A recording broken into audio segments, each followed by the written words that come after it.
গত 16 বছরের সাথে শুধু তুলনা হইতে পারে জাহান্নাম। আমার মনে হয় বিএনপি আসুক, জামাত আসুক, যারাই আসুক, 5 বছর তো তাদের জন্য কন্টিনিউ করা খুব টাফ হবে এবং তার অলমোস্ট অনেক জায়গায় তাদেরকে ফেল করানো হবে। আওয়ামী ফ্যাসিবাদ করবে। তো বিগত দিনে আমরা যখন দেখেছিলাম বিএনপি নির্বাচন বয়কট করলো, নির্বাচনে গেল না, তখনও তো জাতীয় পার্টি সময়ের প্রয়োজনেই তো নির্বাচনে গেল। সেটা সময়ের প্রয়োজন, সেটা যদি দোষ হয়ে থাকে, এটা কি দোষের হবে না?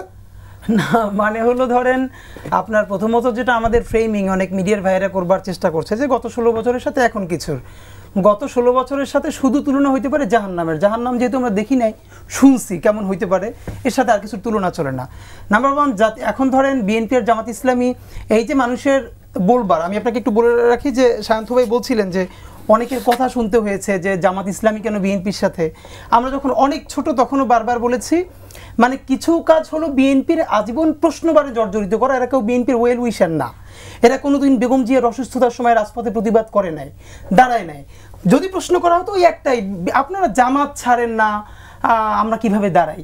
তো বিএনপিতে এবার জামাত ছাড়াই ইলেকশন করবে, রাইট? জামাতও নিজের মতো ইলেকশন করবে, তো বিএনপির পক্ষে এবার কি তারা দাঁড়াবে? এবারে তো তারা সেই ফ্যাসিবাদের কালচারাল বয়ানি সবাই দিচ্ছে। আপনি খেয়াল করেছেন কিনা, আজকে আমি দেখেছি এই যে সম্পাদক পরিষদ, যার সভাপতি মাহফুজ আনাম সাহেব ডেইলি স্টারের, সম্পাদক বণিক বার্তার হানিফ সাহেব, তারা 3টে ঘটনাকে উল্লেখ করে বলেছেন এই যে মপটপ হয়েছে এটার ব্যাপারে। এর মধ্যে একটা ডিআরইউ, যেটা রিপোর্টার্স ইউনিটিতে, যেটা এখান পান্নার প্রোগ্রাম। মানে ভাবেন এর থেকে কত সিগনিফিকেন্ট ইস্যু বাংলাদেশে ঘটেছে। কোনোদিন সম্পাদক পরিষদ বিবৃতি দূরের কথা, তাদের প্রোগ্রামের কাভারেজ পর্যন্ত দেয় নাই। যেটা এখান পান্না একটা প্রোগ্রাম দেখেছে, সে নিজে সেখানে যায় নাই, সে তখন সুপ্রিম কোর্টে বসে মোবাইল চালাইতেছে, ঘটনা দেখতেছে।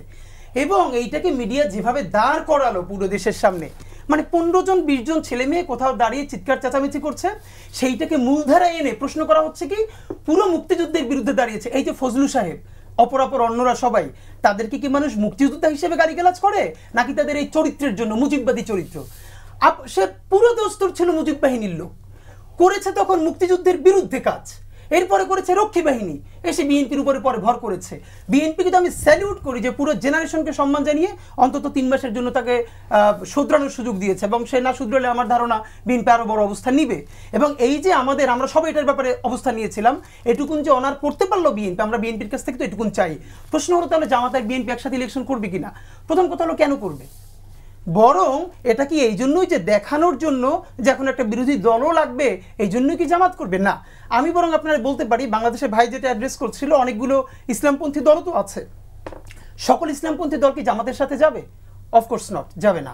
তাহলে অনেক ইসলামপন্থী দল বিএনপির সাথে যাবে, অনেকে জামাতের সাথে যাবে। আমি বরং সিগনিফিকেন্ট যেটা দেখতে পাই, বিএনপি আর জামাতের জোটের বাইরে, আপনি এবার লিখে রাখেন, হয়তো এরা প্রচুর আসন পাবে না, ভোট পাবে না, কিন্তু তৃতীয় একটা গ্রুপ যারা অনেক জায়গায় স্বতন্ত্র নির্বাচন করবে, অথবা ছোট ছোট মোর্চা করে তারা একটা ভিন্ন দাঁড়াবে, পরবর্তী পলিটিক্সে এরা ভীষণ ইম্প্যাক্টফুল হয়ে উঠবে।